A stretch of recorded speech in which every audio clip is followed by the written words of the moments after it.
Alright, today guys we're going to put some True Fire, Kansas Hydro True Fire. I want to show you what it looked like over the gold as opposed to a white print. Get a much more vivid color out of it. And I'm going to try to blow this up to get a speed shape out of it. But get a good look at that there.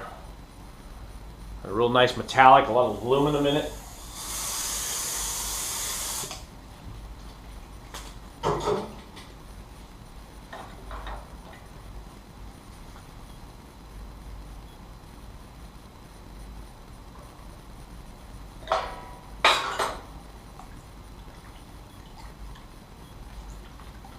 Check that out. Now look at the brilliance inside that flame.